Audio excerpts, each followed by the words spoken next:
I'd like to welcome you all. Delighted to have this very special open mic here with our American visitors and our Irish poets as well.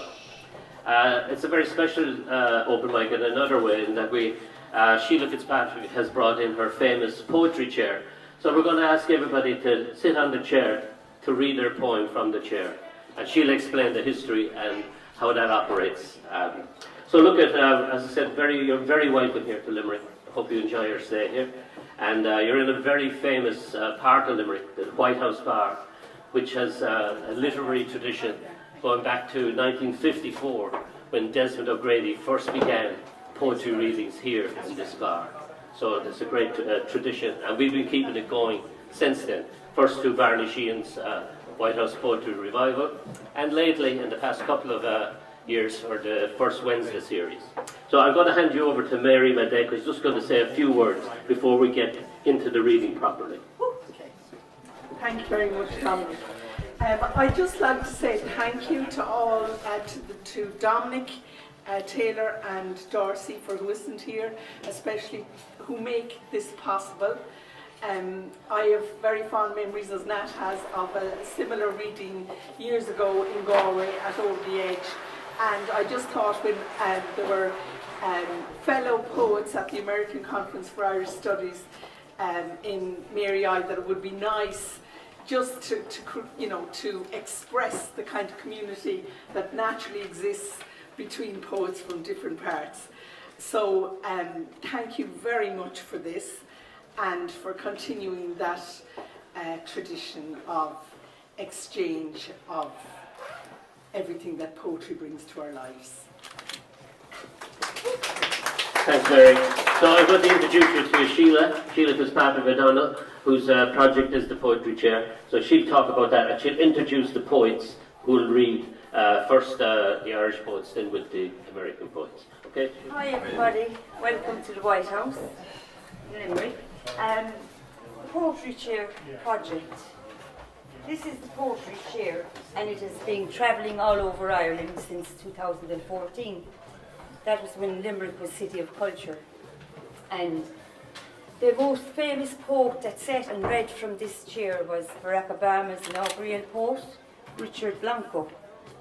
And it has travelled far and wide, from Yeats's grave to anywhere, lifts, you name it, but it's not a planned thing. It just appears. So I just may decide. What happened was we bought the chair. I used to have an antique shop, kind of a mixed florist as well. And I bought a load of stuff from an old shop. And it was like about €700 worth of stock. And I sat on that chair while they were loading the van. And I was saying, isn't this a lovely chair? Sitting like that. I said, this is lovely. And I was watching them filling the van. And the woman in the shop said, that's part of the stock. So I said, that's lovely. So it was a lovely sunny day one day in the shop. And I said, I'll put this outside the shop, to attract people, customers. So I was doing a project called Reading at Random. So Reading at Random was really just meeting people and reading and talking. So one day my friend and I were sitting in the shop, and we found a little letter in the cushion. And we were saying, I wonder where this chair came from, and who made it, or who owned it, and what was the history of the chair. And somebody once loved it, sitting at the fireside, probably reading poetry. And my friend Bridget, she said, wonder was it a writer? Wonder what we were trying to find out what the letter was. So I said to my friend, look, come on. One day we had it in the shop outside the door, and it was very sunny. And I said, come on, and we do our project. And she said, no, it's too comfortable, it's too cozy here. I want to stay here. And I said, sure, throw it into the back of the van, you can sit in it. And she did. So we were driving down by King John's Castle, and I got into a fit of laughing. I said, Bridget, what if we put the chair out at the Treaty Stone and just leave it there and see what happens? So if she said no, I don't think it would have happened. And she said, okay. So I left the chair at the Treaty Stone, and Bridget was sitting on the chair. And this American came over to take a picture of the Treaty Stone, and she said, wow, what's this about, the chair? And she said that she was a poet, and I was a poet, and he said, oh, poetry.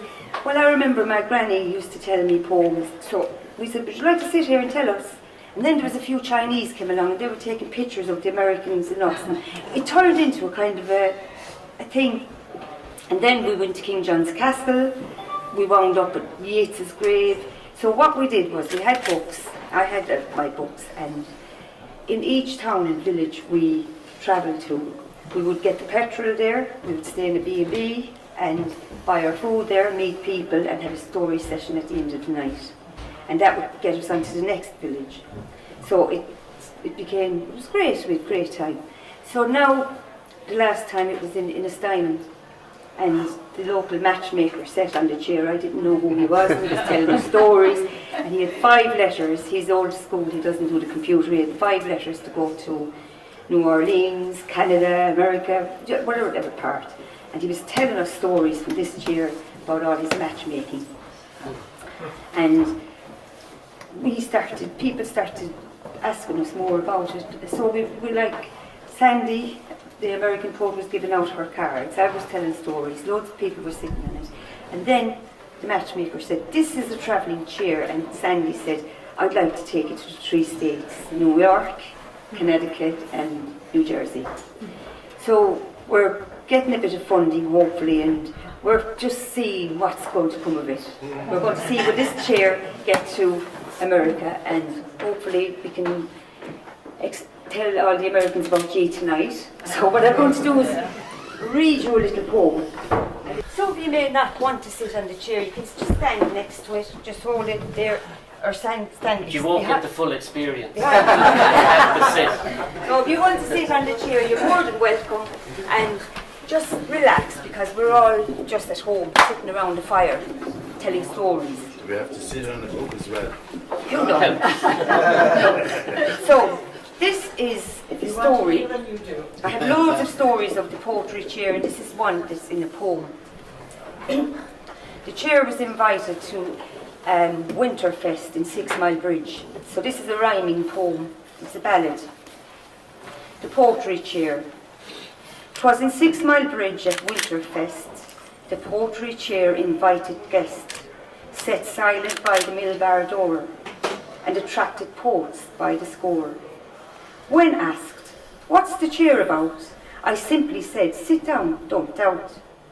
If you wish, recite a poem, story or song, make it your own. A young man sat upon the chair. He said, this is grand to rest me rare. Sure, I'm drinking alcohol all day, and I'll tell you what I have to say. Said he, this is my love poem. I wrote it for my girl Simone. Now sit down here upon my knee and listen quite attentively. So I just did what he requested. And oh my God, this poem suggested his love for her was so well seasoned. He poured his heart out with real feeling. The poem this young man just recited brought joy to all. We were delighted. When he stood up, he bowed his head. Then another guy, whose name was Fred. And oh boy, were we in for some treat, while the rain was pelting in the street. Now this one was an awful chancer. He went on about a Polish lap dancer. He said he loved her many skirts, and that she was an awful flirt. He said he loved her fishnet tights, and how she kept him up all night. Now this young man, I have to say, he was quite handsome, flamboyant and gay. Then an old man from the travelling clan told me that his name was Dan. His beard was grey, he wore long hair, as he was guzzling back the beer. And he sank into the poetry chair. He said, Shan, come here. Honestly, I am not fooling. Sure, I never had no schooling. I can't even read nor write. I'm handy at the old fist fight. But if there is one thing I learned at school, at home, 'tis how to tell a decent poem. Now this was a poet who had a notion, his poems were strong, full of emotion. Our traveller then was a kind old man. I never heard his likes before, how he told stories of folklore. And when the crowd shouted, encore, he said, okay, I am a rapper, and I am also a tapper. Now if you want to hear some more, just leave your euros on the floor. And this old fella was gas out. They were all buying him pints of stout. And when he started at the gammon, the boors and fiends he gave some slagging.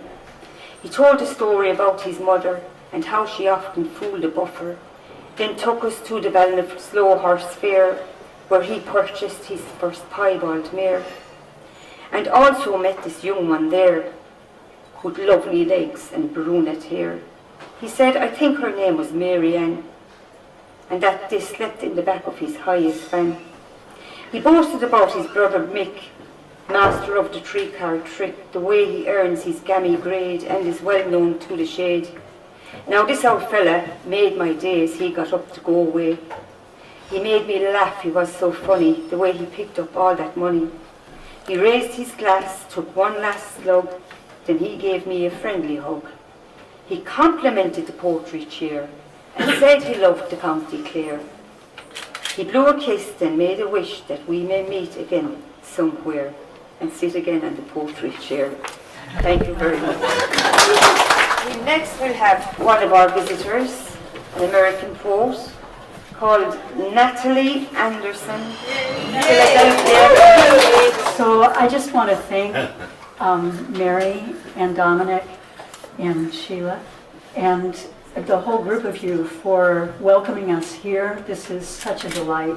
And yeah, thank you. Thank you so much. So I have a new book of poems out. It's called Rough.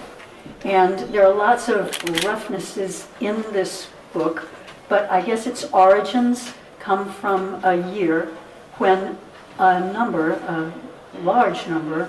sad large number of my friends died. And so I felt like I was beaten back by it, I guess. And this poem came out of that experience. It's called Rant. Practicing all morning, every morning, for a week before the wake. Practicing hard, repeating myself, speaking over and over my small spliff of consolation, in shower, by mirror, in larder, by heart, and every time making myself cry with poetry, hating myself for how my voice cracks, grief sloshing out in gasps and gusts, hate how I shake, deep tremor, aftershocks, hate how flash it comes and out of nothing, riptide, dry lightning, hate how words do this, so fast I look soft, cheap, mawkish, easy. Whose poem? Not that it matters much, but this time it's Malay. I hate her too, from words that could mean anyone at all, the intelligent, the witty, the brave. I see my friend, his beard grown hermit wild, his eyes still glacier blue, lifting his hand to his breastbone, saying, what I feel now is the world's pain, the essential pain, both essence of pain and essential to me. I don't want to feel, yet feel I need to feel it. Where's he gone? That man who danced like the wind and thought like he danced. And where's that woman whose eyebrows always almost met, who crinkled when she smiled? Or that woman who ruled the roost like a banty cock? Or that man with the nervous foot, the over-anxious heart? Is this essential pain? I want my friends. I want Alan, Linda, Joan, George, Janet. Oh, double dealer, you with the shell game, the bait and switch, the predatory loan, who one by one takes back each gracious gift you give. I hope you're reading this out loud, in public, before witnesses. Read it again and again, why don't you? Read it and weep. Thanks.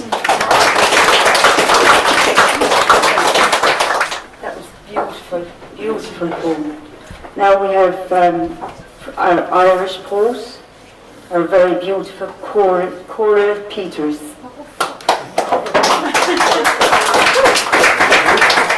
This is just to do with coats and the way that, wealth of memories and old stories can be wrapped up in an old coat, be it your dad's old overcoat or whatever, just old lover, old friend, whatever. So that's all, that's what inspired this.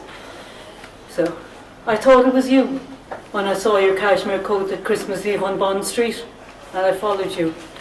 I marked you in the distance, terrified you'd stray, my breath became untamed. My ears heard nothing but the rushing gush of blood. The shoppers now meet ballet. The vines around my memory fell away, and vignettes of our lives spilled out unfettered and brought me back to winter in Berlin. Remember, it was there I bought the coat for you, my winter soldier, and how it bristled in the frost atop the Reichstag whilst you smoked the Captain Black cigar and nipped on gin. Now, passing the Eden Gallery, I see the face reflected, stunningly grotesque from within a crystal frame layered upon a photographic image. A young Miss Lariche, Baroque Act 1. Your cashmere coat, less blessed by a frail and famished frame, smelt of dampness and sweet afton. The mapping of his face, shaped by a life amongst the ragged people, shone sallow in the low-hung winter sun. Now, driven by compulsion and intrigue, I follow to a Bona Bijou bar. They are sitting drinking whiskey and speaking in the long-forgotten language of Polari. To old friends lost in time, Nanti latte, Yola lente, nishta. Your cashmere coat takes on another life, to keep this old gent warm and live his story. I knew that I would think of him often and pray that he was safe. At the crossroads of our little Bohemia, I turn east into the street, and with a lonesome feeling, head for Charing Cross Station. Oh. Thanks for listening. That's beautiful, Cora. Beautiful. Now we have Joseph Lennon, Philadelphia, PA, Fell, Hunger. Hello. I'm going to read two poems that are, I don't think I've ever read out loud, so, but I've been working on them for a time. It's not my voice, but it is my voice, so here you are. It's called Rolling In. My eyes on the broom, I sweep the walkway at night. No one looks up whilst covering their tracks. Fog lights pass. The air is close, forcing the road to recede. Evasions retouch my lines. I have lied to everyone. Mendacity spreads over the ground, like blown leaves surrounding me, as I comb the beds over, leaving no earth uncovered. This is the second part. Where is that heavy snowfall? That endless quieting dark? Lights from the windows implicate these hedges and cast shadows in bands like torchlights. People inside pass as flickers. Who will know me from the fog tonight in dim November light? I will sweep every night now till it snows, until I know how to re-enter the house without setting it on fire. And then I'll read this poem. So you may or may not know that when alcoholics detox, sometimes they have something called moving hallucinations. So this is preparatory for you. My brother's an alcoholic, and we're sort of wrestling with this for a few years. Moving hallucination. And if you know Matterlink's The Hospital, or Samuel Beckett's Crab Flash Tape, it's interesting. I am on a train, avoiding the windows, heading south to D.C., where my wife and family wait for me. My boy, so like me, means the world, though I may have let him down. My girl, she's the princess of my kingdom, though I am so far away. Out the windows, I never look. Too much because I have to take care of here. These nurses bothering, why are they here? They should be in a fever ward. I am on a train heading home from the wars, the refugees, the men with half legs, the gutted widows, the kids looking for a place to play. I'm going back to the office to oversee the making of plans after the catastrophes, to resettle those souls cut adrift. Who is calling me now? My brother? My father, mother, harping on my drinking, my health, as if I am ill, not now, with this fire in me now.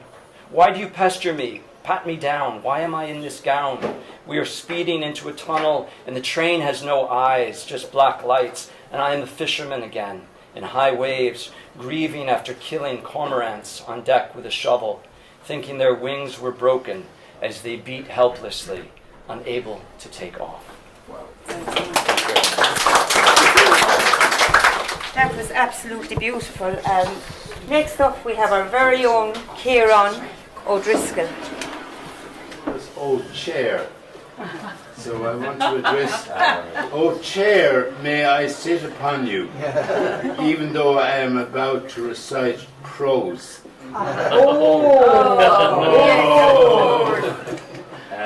I think, will you take into account the fact that I've published 10 collections of poetry? Thank you.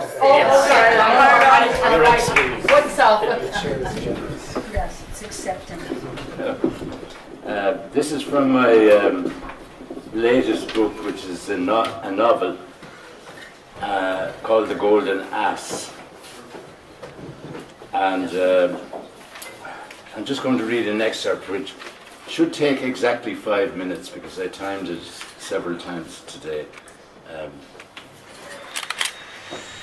Just to give you the main character, Martin, the main character is Martin,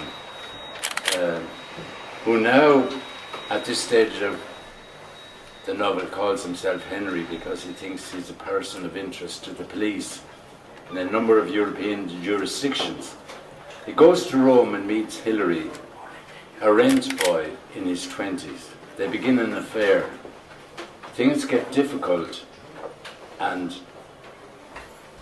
he, now called Henry, he calls himself Henry because of fear of the police, takes a break in central Italy in an agri-tourist farm run by his old friend Oscar. On a sunny November day in Umbria, it is possible to sit outside for a few hours at midday, especially near a heat-reflecting wall. Oscar had arranged a trestle by the gable of the farmhouse, and we had a spaghetti for lunch with some white wine and bread. "You look different," he probed. "If you'll forgive me for asking, has something happened to you in Rome?" This piece of curiosity opened my floodgates, and I told him all about my marvelous good fortune in meeting Hilary. As I spoke, however, I became unsure whether it was good fortune at all. A grey cloud of doubt seemed to settle on my spirits, even as I enthused. "You must send me a photo," said Oscar. "I'll send you a picture if I can get one from him. I don't think he likes giving out photographs." "How so?" Suddenly, an image of Hilary flashed before me. His perfect knees, his beautiful thighs in cling jeans, his svelte body, his cherubic yet mischievous face, the monk's tonsure on his perfectly moulded head. But above all, I was assailed by love-starved, tactile memories of holding him and kissing him lingeringly that first time we met. Then the frustration of his keeping me at bay and advising me to take things easy, resurfaced with angry frustration. I more or less flipped my lid in front of Oscar. "I'm perfectly miserable without him," I said, and suddenly burst into tears. And that bloody peacock, which was watching us from the roof, suddenly erupted in a fit of squawking, and Oscar lost his laconicism. "Oh, don't be such a sissy, Henry. You sound like a total twit." "I'm sorry. Now might be the time to distract you with my piece of news. Yesterday a woman called looking for you in a Renault Megane." "A woman?" I whimpered. whimpered, in a Reynolds McGann? Yes, Henry, opposite sex, woman, remember? French, car, Reynolds McGann. And I think I saw someone else looking out from the front passenger seat, possibly a child, I'm not sure. Oh my God, I swore, there's only one woman that could be my wife. What did you tell her? You were in Rome. Did you say where? How could I? You haven't told me. Don't tell her. Fine, said Mr. Laconic. If you don't tell me, I won't tell her. Is that a bargain? She never told me she was coming. Well, fancy that, said Oscar. Imagine a wife not telling her husband that she's coming looking for him to see what he's up to. What's the world coming to? Maybe I might have recognized, this is still Oscar, maybe I might have recognized her from before, but she wore dark glasses. I thought she might be one of your former acquaintances from that English crowd up in Umberty Day. Pull yourself together, Henry. You're upsetting my peacock. But Oscar suddenly relented and placed his hand on my forearm. Henry, look at me. Surely you're not going to leave your wife for the sake of a little fling with a rent boy. Oh, Oscar, if only you knew how I feel about him. I love my wife, but this is different. And I know in my bones that it's not just a fling. Oscar shook his head slowly. I have to say, I didn't think I'd see you so unmanned at your age. Something tells me it's make your mind up time. He rose and left me moping in the November sun while he collected dinner plates and things. Finally he sat down again and lit a cigar. There's just one thing that bothers me, I confided. And what is that? Oscar exhaled a cloudlet of smoke.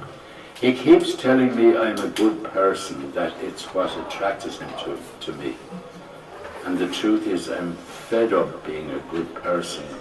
I mean good in inverted commas. I want to be bad if that's what I'll be by having a liaison with Hillary. What can I say? It's your life, Henry. And that bloody peacock squawked a loud affirmative kind of squawk, as if he agreed with what Oscar had just said.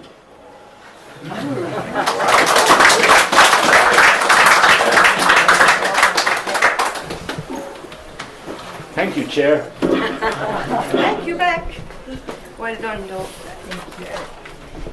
Kieran, that was lovely. This is Kieran's book. It's The Golden Ass, and it's nominated for the Booker Prize. They're on sale here tonight for Nominated 20. by Dominic Nominated Taylor. They're 20 euros, and they can be bought at the table there if anybody is interested. Nice read. So we'll give it a discount tonight. there'll be a special discount, the chair said. Okay? Yeah. So our next post from David Lloyd, Riverside, CA, the Harmfields he'll be reading. There will be a moment when I have to stand, and you'll see why. I didn't know I'd be reading from a chair. But I'm just going to read 3 short poems. One was written last December, and it's the first one. And the other 2 were written in the last week or so. The first poem is a little, very short elegy for the Palestinian poet Rafat Al-Arir, who was murdered in December the 6th, along with his daughter and wife and his brother and sister-in-law, by the Israeli attack on Gaza. He was an extraordinary man who galvanized young writers all through Gaza and to write their stories, and his loss is terrible. He wrote a poem shortly before he died called If I Must Die, and he uses the metaphor of his memory being a white kite that flies in the sky, and this is written from Los Angeles with him in mind. Slant sun through the haze this early, and a quick gust bristling the lake. A white kite plunges, tail high, far from the war maze. As if you cared to step down to us, with the iris blooms, with dust plumes in the downdraft, with your ruin-wide eyes. The second poem I'm going to read, I think it's becoming part of a whole sequence, but I have no idea how these two poems fit together yet, but maybe one day they will. Though I live in California, I was born in Dublin, and my father was a brewer in Guinness's brewery, and I was sitting in Riverside and heard the noise of a keg of beer falling in a cellar somewhere, and of course I was taken back to the side of the Liffey, where I walked off and heading towards James's Gate. So this poem, I didn't realize I was going to be sitting in a cellar reading it, but there you are. Clack clang of the keg rim down in the cellarage, a struck chip off the bone in the attent ear. It comes again, sour hop draught, wafted from dank earth into eager air along the wharf. Reset the memory table. It works so fast in the shook earth, crust crumbling over the upturned plate, the guestless chair.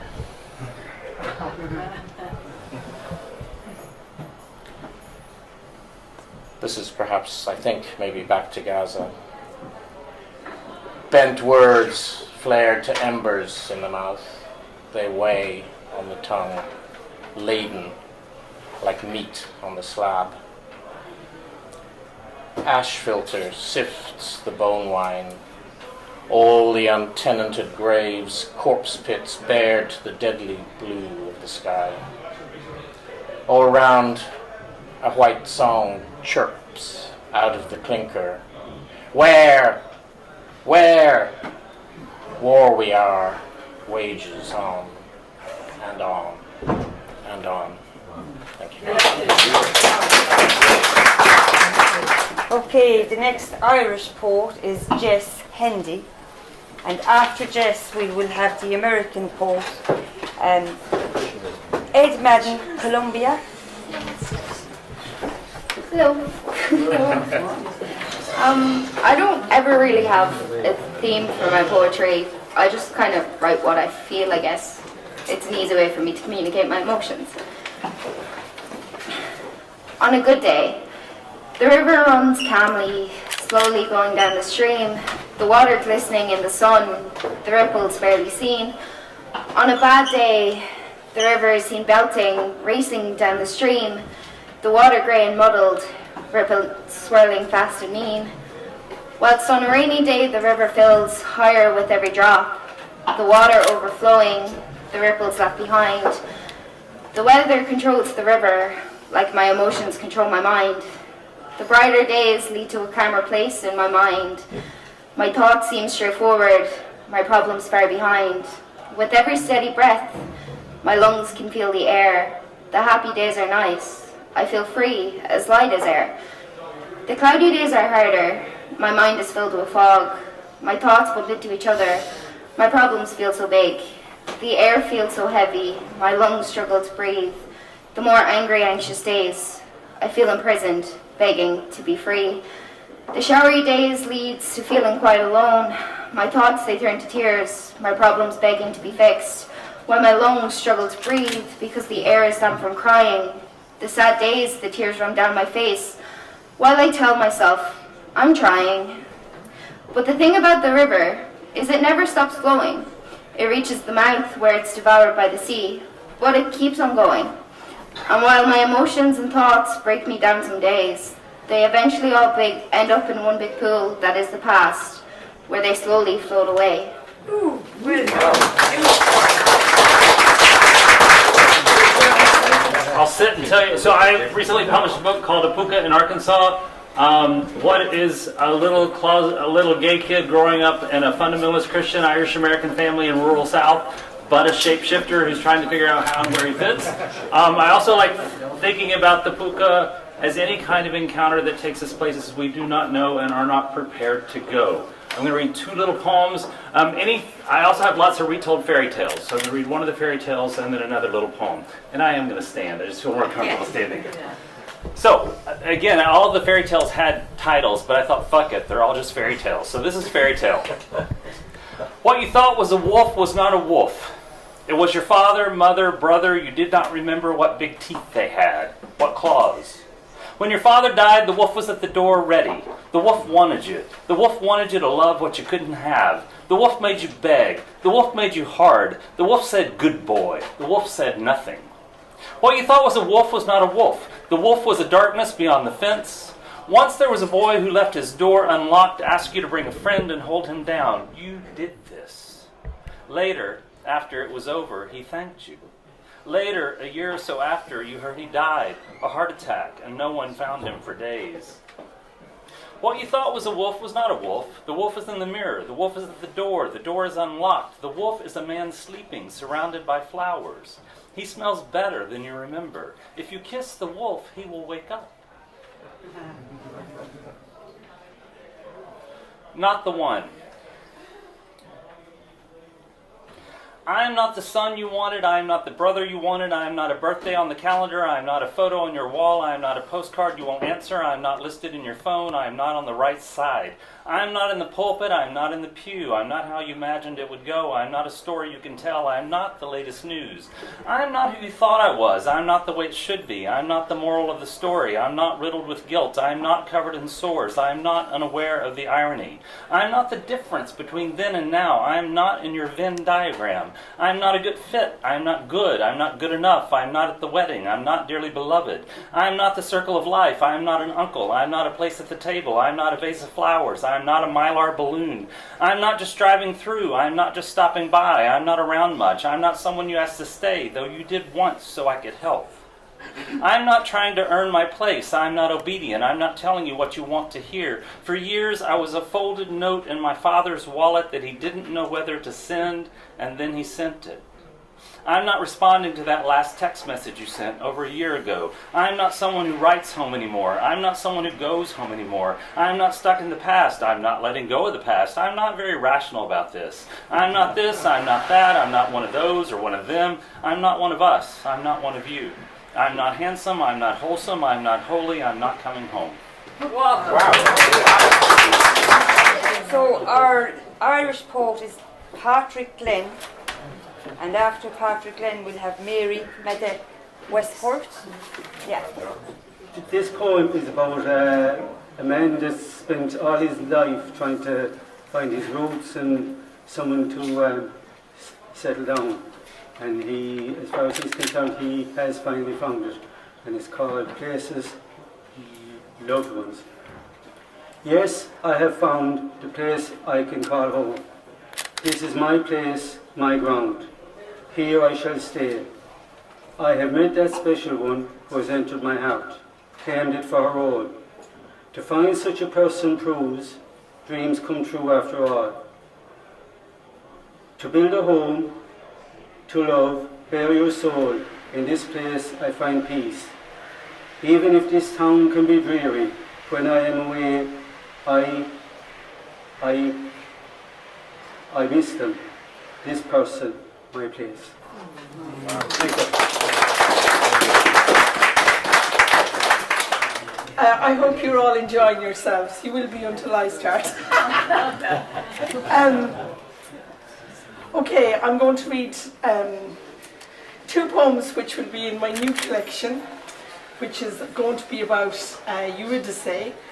Well, everyone knows it as the myth of Orpheus, but I'll be looking at it from the perspective of Eurydice. And she's, among other things, she's a wood nymph. And I suppose I kind of explored that a lot in terms of grief and the environment and the times we're living in. So I'm just going to read these 2 poems. Don't expect them to fit into that little spiel there, but I think one of the things that we've been going through in Ireland in the last while is the commemoration of the Civil War, and especially I think a lot about the Civil War and that period. and how difficult that has been, kind of going back and looking at that legacy we all have as people. And this is written after reading a poem by Franny Choi. The small mountain trees cried in the dark, after Franny Choi. Was it the mother whose baby still sought her breast as she lay dead from hunger in 1847? Or the young men of 1916, they and a few in battle for a glorious thing, too young to know how much their lives were worth? Or the young woman in Cumanawan, caught in civil strife, left running for her life on a lonely road in Coronara, gang raped by Free State forces? Even the small mountain trees cried in the dark on the hill of the Watch, the black weeping mass rock. Was it the pregnant girls handed over like prisoners to church and state, who, if not dead at the end of their stay, were dying all their lives from chronic wounds? There is a river of shed blood in us, thick like marsh water, moving slowly with the passing of the decades. It is time to leave the immolation in the bogs. Our uncaring is paining nature. Our forefields are calling us to account. The trees are giving out. It rains green. The biliousness of retching. The trauma of finding out how we have failed our children. How will we tell them who died for us? The second poem is more to the theme of Eurydice, and it's, well, you know that Rilke wrote a lot about this myth, and so there's a little, it's called the oak, because she's the spirit of the oak, and of course that's a very powerful symbol, and it has like a very strong meanings in folklore and in the history, and not only in Ireland but in Europe. And so this is taken from one of the sonnets to Orpheus by Rilke, the epigraph. And Daphne, becoming a laurel, dares you to become the wind.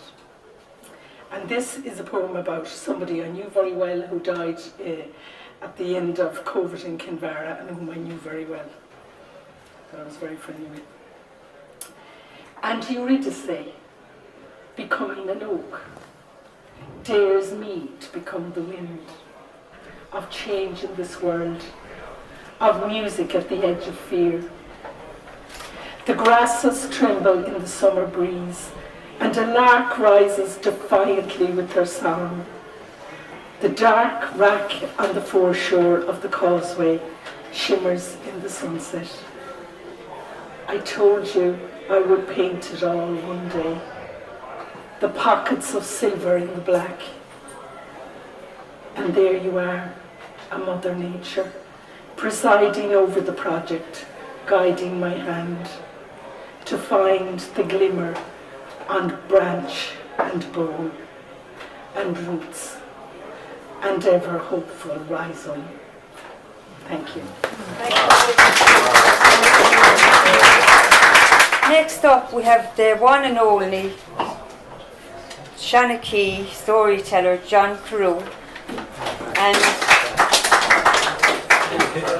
our American poet will be Thomas McGuire, Colorado Springs. Ah, come on, they're not that bad. I'm not going to sit in the chair because the last time I sat in there, for some reason, I got 2 pounds extra. I don't know why. And I'd be afraid I'd break the legs and no one else would be able to sit in it. Natalie, is it? Yes. Would you be good enough to hold my back at the rear? Thank you. Okay. So My mother is 91 years of age, and her health hasn't been so good for the last few years, but we're very lucky to still have her. And she has the gift of being able to feel the presence of the spirits in the ancient places. And she passed that gift on to me, and I'm privileged to have it. She also, when we were growing up, didn't matter what time of the day or night, what time of the night that you needed to be called, she would call you, whether it was 2, 3, 4, 5, 6 or whatever, and she never owned an alarm clock. And you may or may not have noticed, but I don't have a watch or a timepiece of any kind. For a true Shanachie has no truck with the ticking of time. To me, man-made time is the enemy of the creative mind, of the musician, of the songwriter, of the poets, of the storytellers. I was born and raised in Roisin, by the shores of Lough Gore. By day we'd be told of the myths and the legends of Lough Gore, and at night I'd hear the haunting sounds coming from the lake. Once or twice a year the travelling people, the old-timers, the ones with the knowing, would come to camp by the lake shore.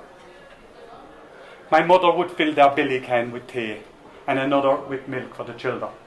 And it was often the time that they'd leave with a cake of freshly baked bread under their oxter. We had very little back then. That was the way of the times at the times. But my mother would say, should God help us, those poor people have nothing at all. I'd slip from my bed at night to sit by their campsite. The jug of poteen, ish gebaha, the water of life, what in America would be known as moonshine, I think, would be handed around. And it was then that the dancing flames of their campfire would take on the shapes of the spirits of old Ireland. Fionn McCool and the Fianna, the giant warriors that protected Ireland for hundreds of years. Diarmid agus Grania, of their romantic but tragic tale. Cuchulainn, the hound of Cullen. Oisin agus Tiernan O'L, the land of everlasting youth. And of course of the Tuatha De Danann, the godlike people that ruled over Ireland for thousands of years until the coming of the Celts, who drove them underground, forcing them to create the other world. And there they remain as the fairies, waiting for their time, and it surely will come when they will once again rule over the lands of Ireland. There by their campfire, a story would have no beginning, no middle, no end. For it was a living thing, ebbing and flowing and meandering in its enchantment. And there was no time. Only darkness into light and back to darkness. And in that timeless while, when my mind knew no tiredness, it was then I could travel to the darkest crevices of my soul, where the stories of old Ireland were revealed to me. I am a privileged one, for I am a true Shanachie, a privilege given to me as a birthright. So as I take my leave from you here tonight, my wish for ye is that ye too will take the time to rid your minds of the troubles and tribulations of this world. And maybe then you will be able to travel to the darkest caverns of your soul, where the culture, where the traditions and the stories of your people will be revealed to you. And you may find that you are also a true Shanachie. And it is when man respects the cultures of other people, it is then and only then that we may know true peace in this world. God Mary Immaculate.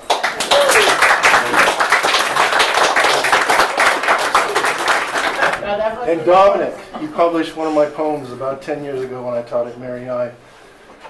We're supposed to respect the other culture. I'm going to butcher this Irish word. I don't have Irish. Snockbrock at Glendalough, County Wicklow. Snockbrock, as I understand, means magpie in Irish. And magpies steal. They're inveterate thieves. James Stevens said the first duty of mankind is theft. This poem's got theft written all over it. In the year 835, on Christmas night, Vikings raided two of the great monasteries of Ireland, St. Kevin's at Glendalough and St. Mogue's at Clonmore. That's from the Irish Annals. 1. walk wind-racked shores by 2 lakes within the glen, ascend the raked and narrow path, rise to St. Kevin's Church, then wind round the tower, stand beneath the plinth of lichened stone, hold still, wait and watch the clouds scarf granite slopes, while winter flaws bitter as sin whitecap the waters that brim the glen. Breathe, draw in the silent solstice damp and wind. 2. First upon the narrow path, you appear ex nihilo, ye thieving bird, so self-assured and loud, your song can't be missed, bleating like a lamb, shrieking like a shrike, but then you lift, flashing wings of iridescent green and blue on black, and fly to light among the tilting tombstones, a spot forever sorrow swept and swooned, when berserkers felled screaming, fleeing monks, hacked their limbs and rolled their holy heads upon a goat-groomed lawn by the burning oratory. 3. Up the plinth you rise, to grate against the grain, as if to spite the pull of gravity. So I wait and watch you prove there is no fear in love. There is no fear in love. Hopping, rising up, you wind a gyre of your own round Kevin's tower, talons taut on hand-hewn stone, gripped sure against the gale, and the half-true rhyme of your timeless tune recalls an ancient lay, a monkish dream of hope sung in shades of black and white. Black is the bitter wind tonight. It tossles the ocean's white mane. So we fear not berserkers coursing the Irish Sea. Thanks. So we have John Pinchmid next. John. And John is a local apart from the accent. And I'm, that's right. I'm Neelan Murray, New York. Good evening. Good evening. I'm reading a poem that I wrote in 2012, dedicated to the Shanachie poet, John Carew. And this is to John Carew at the On the Nail open mic, Loch Bar, July the 3rd, 2012. Present at the birth. Only one pair of good boots between 2 players, slaughtering pigs, breakfast with prayers, 50s country Ireland, remembering the dead, holding us in your hand with only words from your head.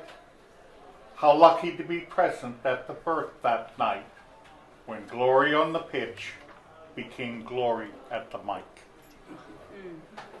Your happy, sad stories unfolded unevenly at first, at times a bit long, and with memory quirks, though brilliant hints of what would be.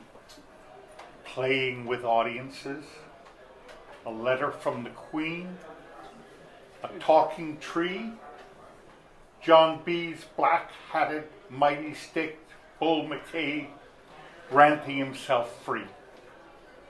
How lucky to be present at the birth that night, when glory on the pitch became glory at the mic. Not that you ever needed a mic, just us in front of you. Images, action, dark and light. Oh, how the words flew from the Loch Gur Knockcaney Shanachie, with a key to each heart, like the old man one night, in tears after, thanks to your art. His lost world suddenly alive, his father, his mother's, through your true voice, the voices of others. Yes, how lucky to be present at the birth that night, when glory on the pitch became glory at the mic. Thank you.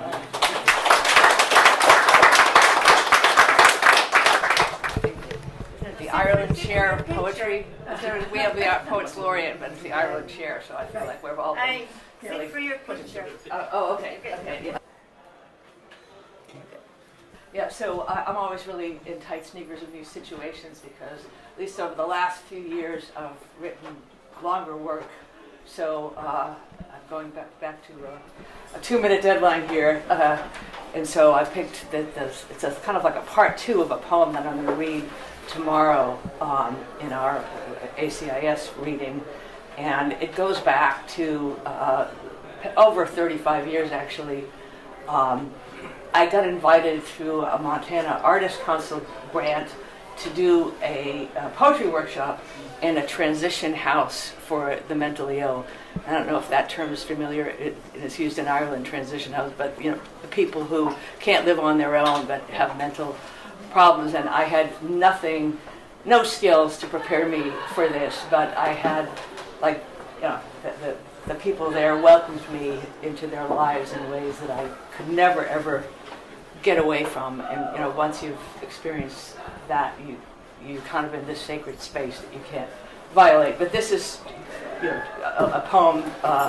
That's the original poem is a psalm, but this is a kind of part that I carved out of that, and it's a list poem about what happened in trying to get away from there just for an hour or two.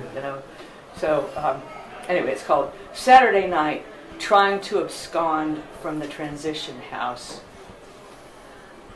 The turquoise heart dangling from Virgil's nose.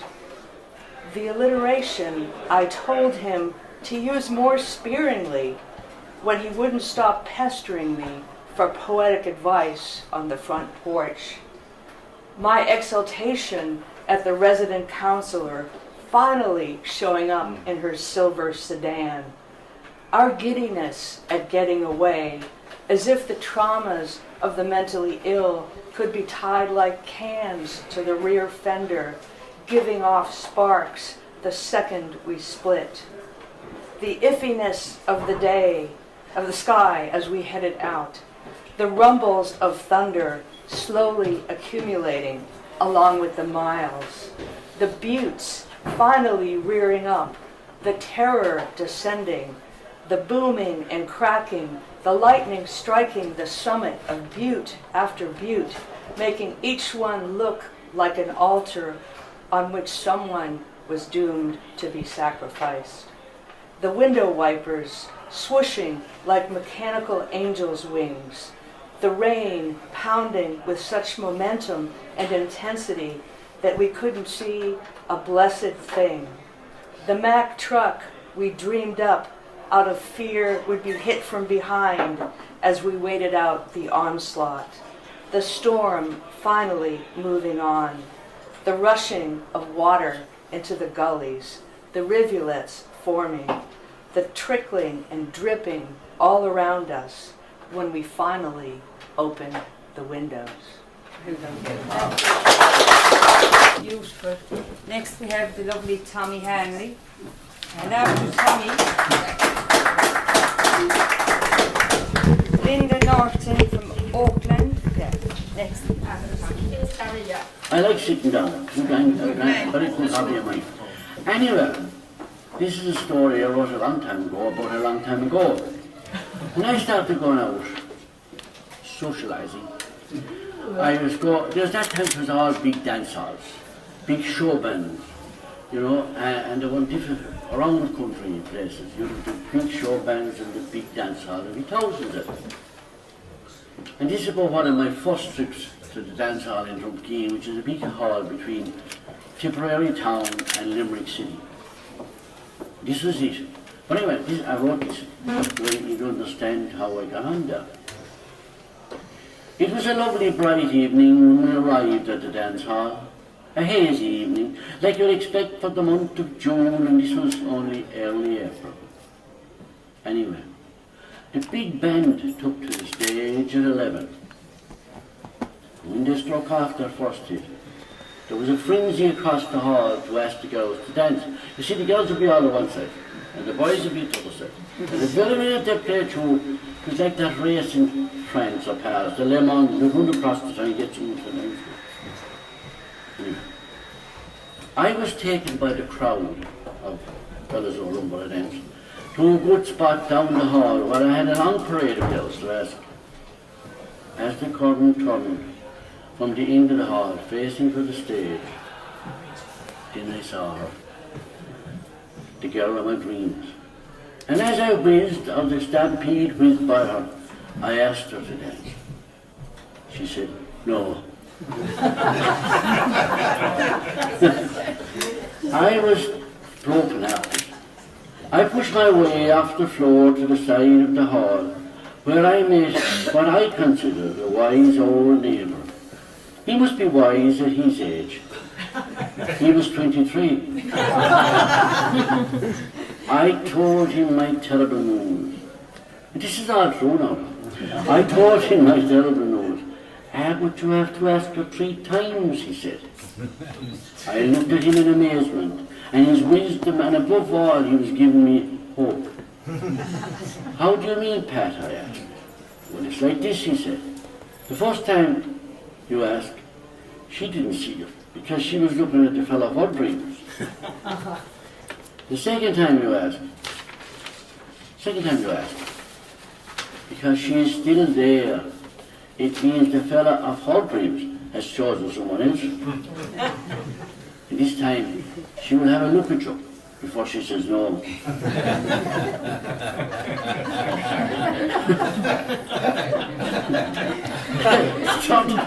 The third time, and this is, he said, because she has seen you from the second no. You're not exactly what she wants, but you've shown great interest and determination, and that doesn't swing you. You're a ghost, he said. So that's why you have to ask her 3 times, which I did. She danced and danced with me for the rest of the night. She had travelled with her brothers to the dance in Drumkeen, and I was so proud as I walked her out to the car. She wore a beautiful black coat, buttons in it, and all that kind of thing. I asked her out, and she said yes. I knew then that sometimes success can be more frightening than failure. It was around this time my father had got in the phone, as her father had, and she had given me her number. I often sat on the floor of the hall for over an hour that summer, talking and dreaming with Carmel. In those days, there was no shortage of festivals with big marquees, as I was saying, church dances, and we went to many of them. And I had the full license, and my father gave me the car. And the deal was her younger brother, or brothers, would chaperone us. That was great, as the brothers encouraged her mother to allow her to go out. We had the date, and the boys got to the dance. I think it was early July or August. She went to Irish College in Kerry. And to make a long story short, some cute whore from Kerry blew me out of the water. I was broken hearted. That was it. Never again would I love. That was my story. Until I met the next girl.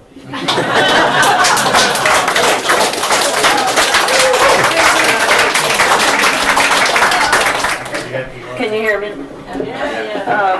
Thank you, Mary, for what you read, because I've been writing about Carrie for my 4th book, and I thought the secrets were in the family. My father, his mother, were about insanity and St. Finance, illegitimacy, all that stuff. But the big secret was the Civil War.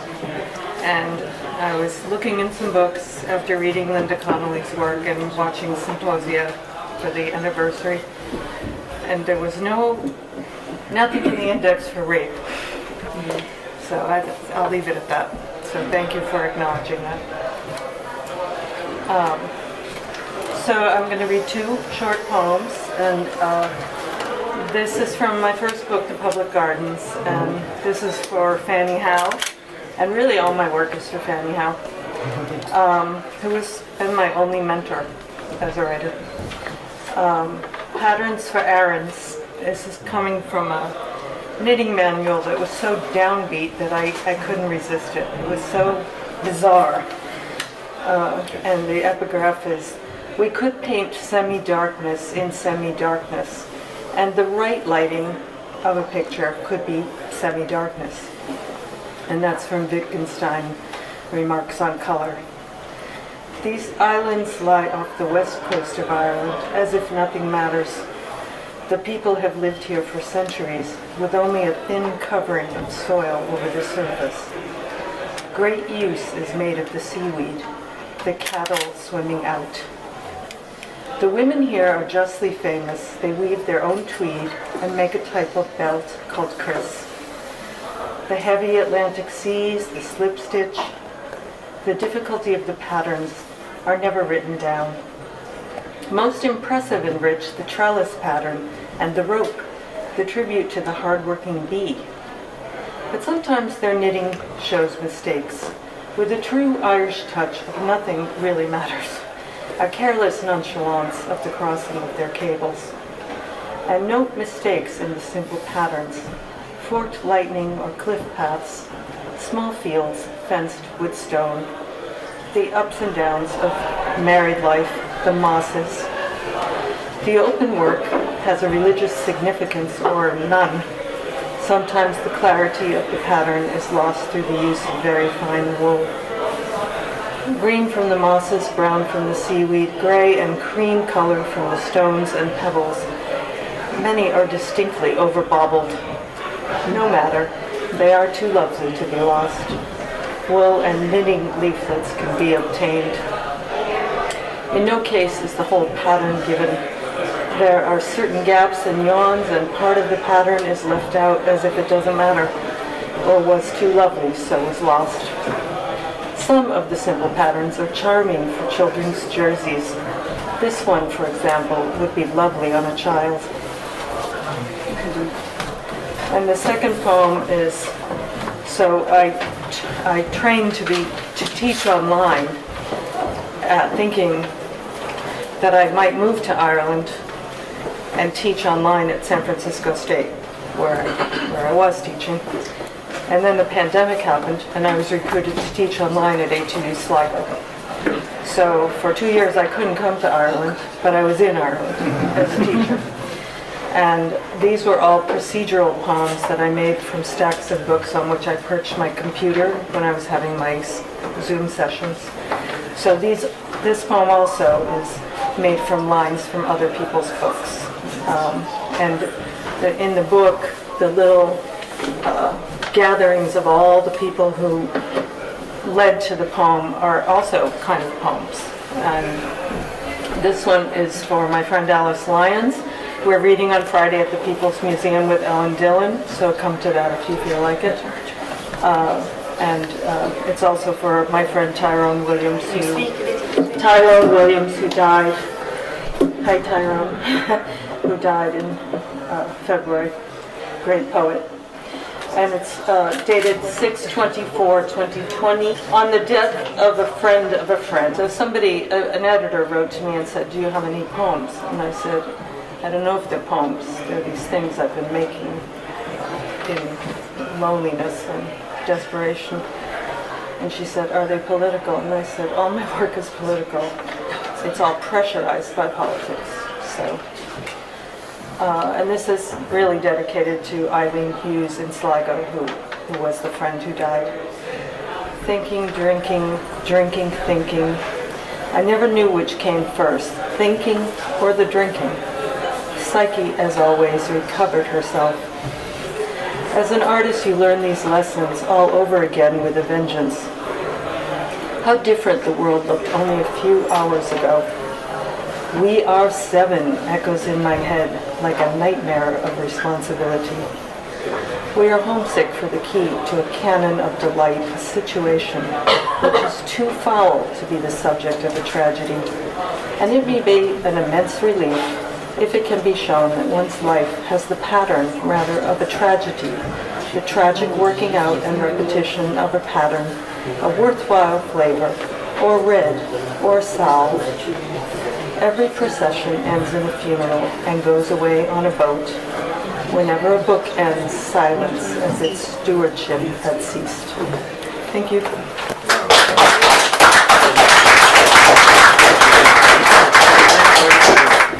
Thanks very much. Next quote is Margaret Carr, and after Margaret we will have Thomas Dillon Redshaw. So I'm going to share a poem with you this evening. It's a poem that I wrote a few years back when the world came to a standstill, when COVID hit, and everything we're familiar with changed utterly. And I think there's still a bit of fear about COVID, even though the world's turned and we're on the way back. And for me, I just always had hope that things would work out. So my poem is called "The Sun Will Come Through." Forgotten times gone by, another new day begins. Another day of quietness and solace, far away from the busy world. It seems we are imprisoned, but safe. No callers, just us. Projected into a new domain where the rules have changed, where joy and sorrow mingle, and somehow we are lost. We are all unsettled, unsure what each new day brings, and even more scared that each new dawn might cause us to forsake our familiar selves and our predictable routines. Our world is not well. We have been summoned to battle. Our world is cloudy, but the sun will come through. Some of our loved ones could not win the battle. We reach out, but we cannot touch them. They are gone. Without the hugs, the goodbyes, the fanfare of how great they were. They are lost, but not forgotten. A different farewell, full of love and compassion. Fear, though, has raised its ugly head into places where it was not invited. Disguised well, riding on the coattails of uncertainty, weariness and control. A game of power in which there is no winner. Life has changed utterly, nowhere to retreat. It is all-consuming. What was once familiar is now uncertain and strange, with no discrimination. Even our children must endure this unfamiliar and untamed path. Our world is cloudy, but the sun will come through. We are connected on our journey to recapture all that we have lost. A resilient crew, we are destined to face life's pressures and constraints. We cannot change the wind direction, but we can adapt the sails and move forward. Our hope, determination and self-belief will fill the vessel, and we will be the victor. The magic that is the human race prohibits us from accepting defeat. We are no strangers to love and compassion. We know the value of our freedom as we endeavour to save those we love. Our sense of meaning and purpose will prevail, each one of us a hero, as we embrace our way through a new and different world. Our world is cloudy, but the sun will come through.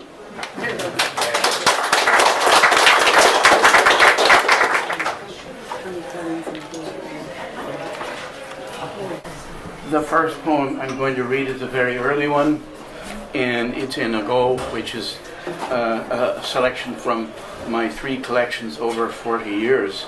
I now have 3 more. This is a poem called Horizon. It is a story. It is a story told by a hunter. It is a story told by a Neolithic hunter whose language doesn't survive to us. It's called Horizon.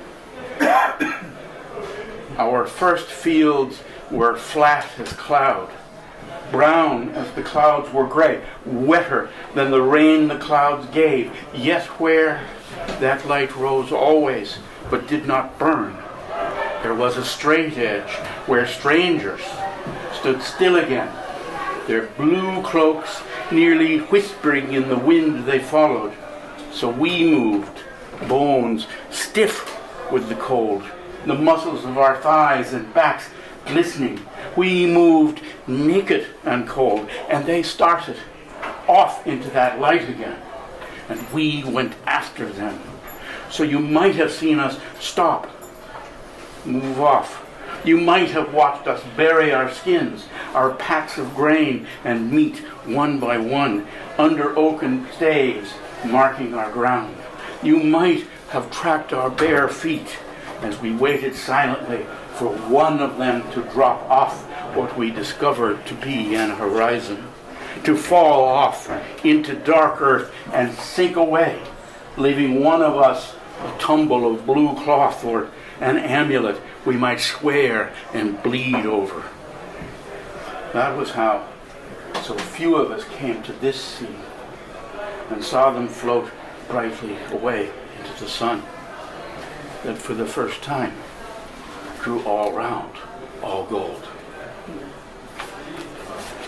It's really a poem about the origin of civilization, Irish and other. The second poem I'll read, and the last one, was written very recently on the occasion of my father's birthday and on the occasion of Lincoln's birthday in February, and on the occasion of the start of the Ukraine war. There's an opossum in it, and that opossum is former President Trump. Lincoln's birthday. Bent over bills on my mother's desk, I look up. Muffled gunfire east of the Pripyat marches. Then earth and quiet. Another burst. Another. My masked neighbors hammer up old concrete, old earth shaken. Burrowing things woken, footings jarred, old nerves. My country is not right. I look out, orphaned. It is my father's birthday. On my stack of scrub oak, a ghost of dusty snow dances. The mad white spy dances. Black eyes, a cute face, and pink snout, pink claws. Tail, grip, grasp, overreach, out and up. Sniffing, possum in dull daylight, sniffing what cannot well be seen. Sniffing, come what may. Thank you.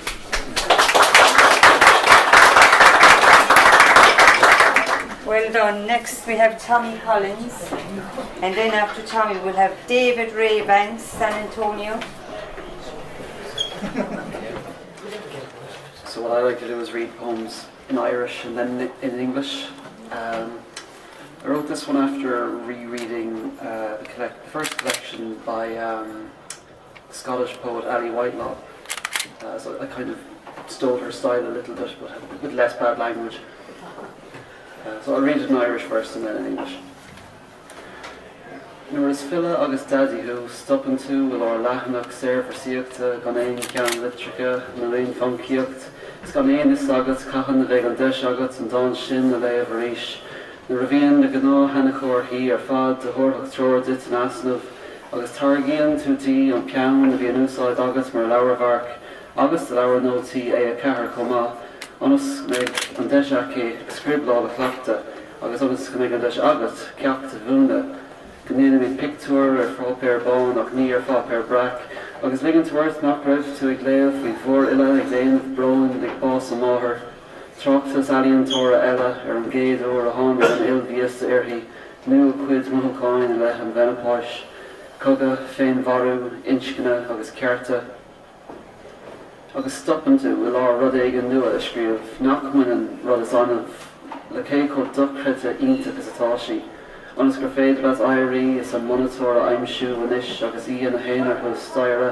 seaascar sa chiamháin faoi éidir Peter Rabbit is fach scríofa agat a rugaí ach cé go ionta agus atá sé a bheith na daddy is tada faoi ahantas na choúlacht na ailse agus gan nach chulagáin bhín dúlagar iarbhreithe.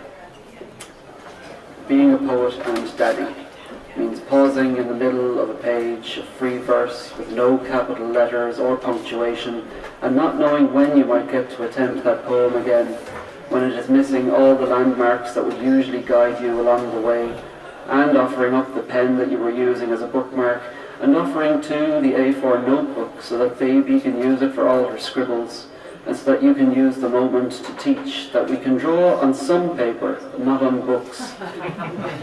And pretending that you weren't just reading about some great writer grieving the death of her mother, another recalling her first period, or her feelings on the experience of the menopause, war, suicide, gender politics, and pausing in the middle of finally writing something new that isn't just how wonderful baby is, so that you can get up to find her monitor, now that she is alone upstairs and snug in her cot bed and Peter Rabbit set, when all you've written since she was born is how great it is to be her daddy, and not about identity or crime or cancer, and only the occasional poem about postnatal depression.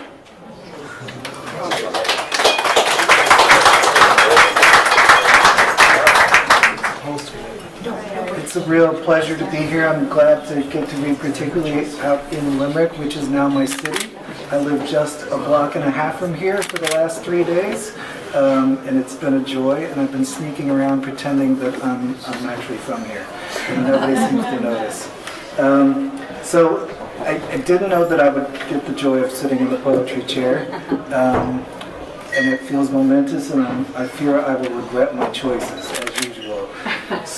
But fortunately, I'm going to read a poem about regret. This is a poem about traveling and about that thing where you leave home and you go somewhere else and you do what I'm talking about. You sort of pretend that that's your place for a while. You try to integrate, but then you have to go home. So this is called The Problem of Localization, leaving versus relocating. You pack bags, not boxes, and your mail is forwarded. You keep your library card, your local gym membership, the dentist's reminder, worry the kettle on the stove, the light in the bathroom, the key still in the back door. Night before your departure, you imagine flames licking your private letters, your stash of mildly pornographic postcards, the not-so-bold fish in their permanently murky bowl.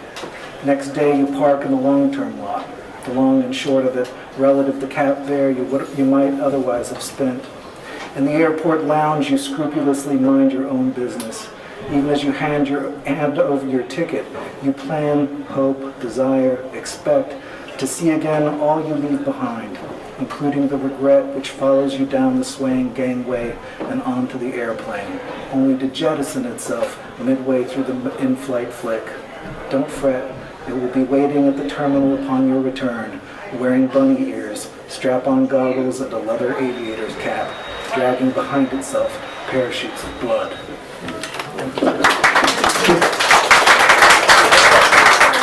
We have Eamon Wall, St. Louis. Thank you. So I have one poem to read this evening, and it's called Rock Island, and it's one of many travel poems that I wrote for this book that was published last year. And none of the travels, of course, took place because they were all imagined travels during COVID. And Rock Island is north of St. Louis. You go on Highway 61 up by the Mississippi River. The road along the river sways to Rock Island. Towns passed through along the way to Rock Island sing in the slow registers that never asked to be remembered. Though diction sweetened on the breeze and rhymes folded find favor with honeysuckle and fleur-de-lis. And like a woman finger-picking an old guitar, waves pucker along the Mississippi. Traffic crosses from Hannibal into Illinois. We motor north through Canton and Palmyra, Fort Madison, Burlington. Highway 61 divides its city limits, links up again on the northern sides.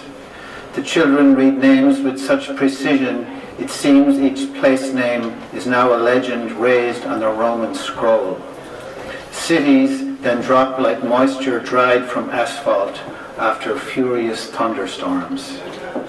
I pick Americana to play when their voices fade to the rhythm of the ride.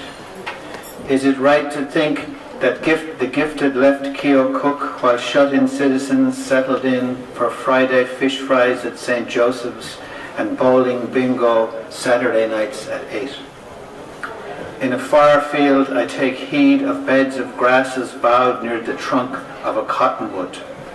Are we too far to the east of the tall grass prairie for a sight of the little blue stem of the lowest hills?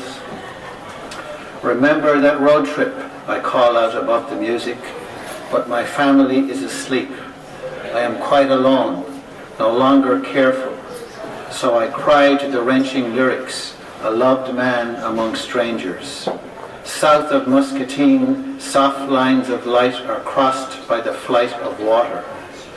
I grew up tight in a river town where the narrow streets ran serpentine to the Slaney, Rock Island, 30 miles. Thank you. Is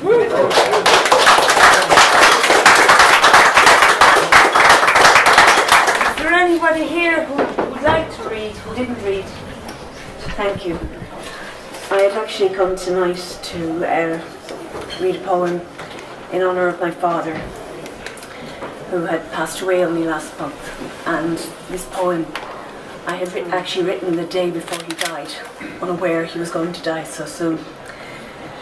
But before I go to that, inspired actually by something that John spoke of earlier, and John Carew is going to be mentioned far and wide after tonight. We're all referencing him.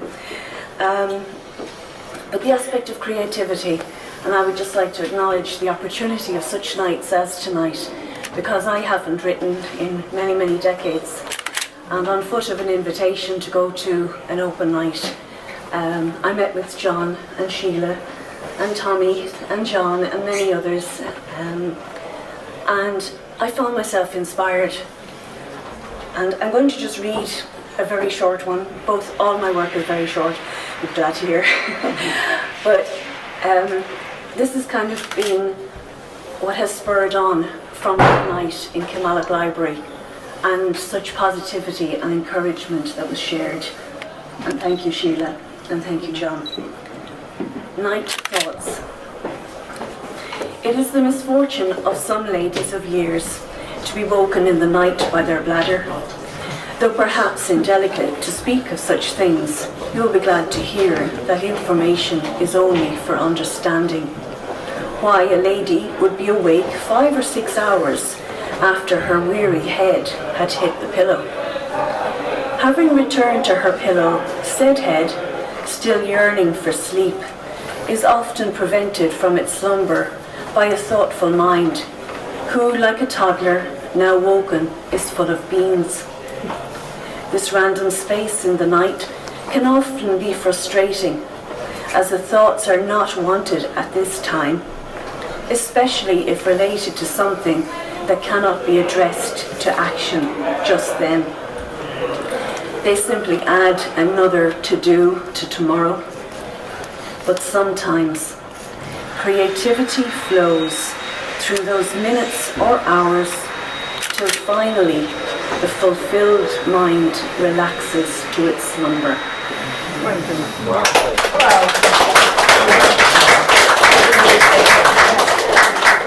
Thank you. And that kind of explains why I've been writing a number of things that I won't explain why, but all hours of the night, and often just like this on my phone, which is very handy to have to hand. So this is what I would like to read in memory of my father, who was a resilient man and taught me that among so many other things. For my father, break down or break through. Resilient action to break through is preferable.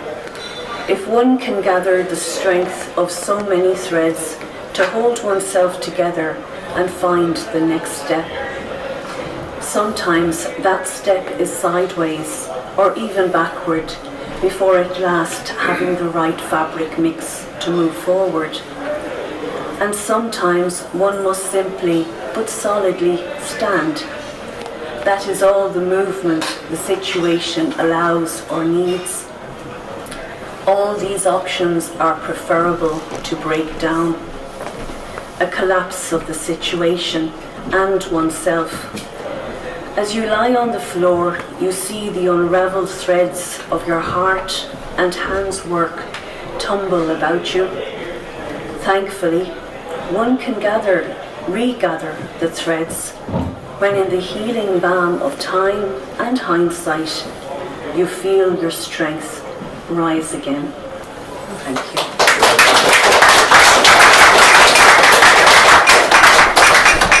Very privileged, yes, to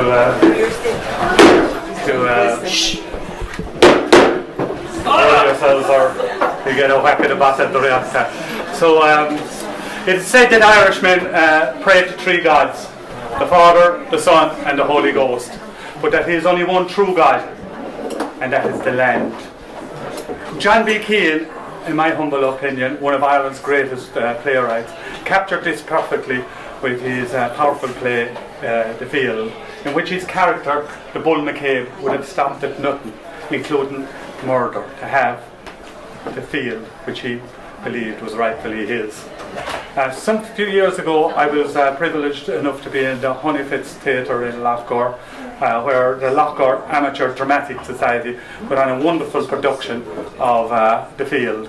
And a local man, Seamus Dooley, played the part of the bull, and I wrote this piece for him afterwards. I usually bring my hat and coat to do this piece, but I didn't know I was going to be asked to do it, so I'll do it without it, okay? Yeah.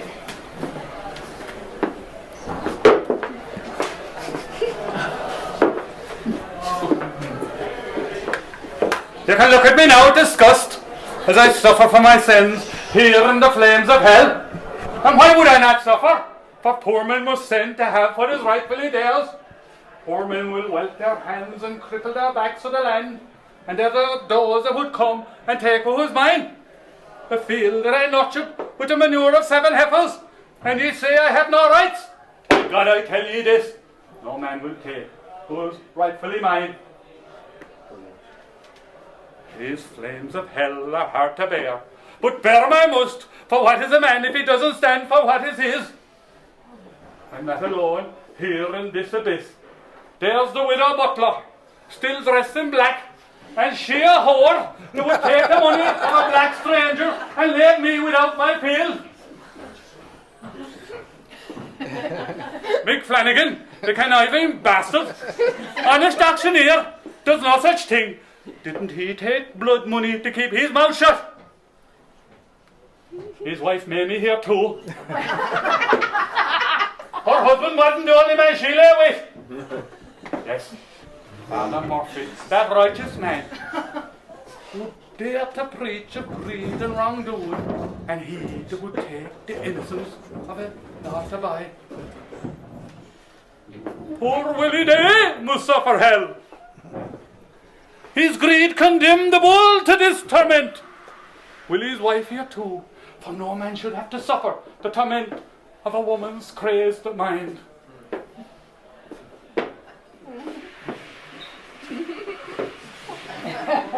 The bird sits on his bar stool, his lips cracked and parched, his tongue stuck to the roof of his mouth, and ne'er a drink to quench his thirst, a thirst unknown to any man.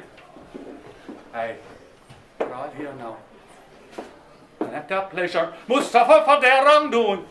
At least I stood for what was rightfully mine. And to bet your wife, what sin is that, I ask you? And she that would leave a tinker's one-eyed pony graze the grass of 14 cows out from under their feet.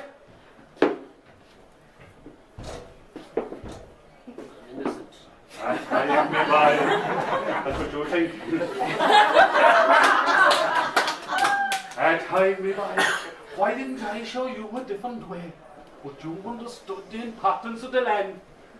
And I'm glad your mother's not down here with us. She's with the man above. She had her share of suffering done enough. To have married a man like me, that would murder a tinker's ass, and to spawn the son, that would kill a man. So all of ye that would look at me and condemn me for what I've done, look into your souls and ask, would you too take the field from the Bull McCabe?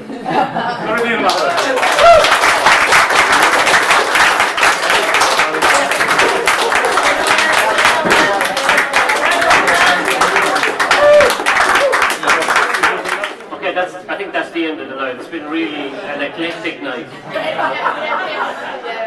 So, listen, I want to thank you all for coming, and thank Sheila particularly for bringing this to share.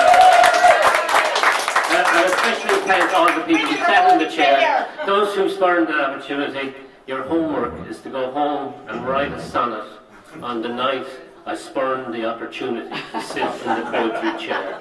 You will regret it. So, thanks for coming, right, and enjoy the rest of your visit to Limerick. Thank you very much.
Thank you.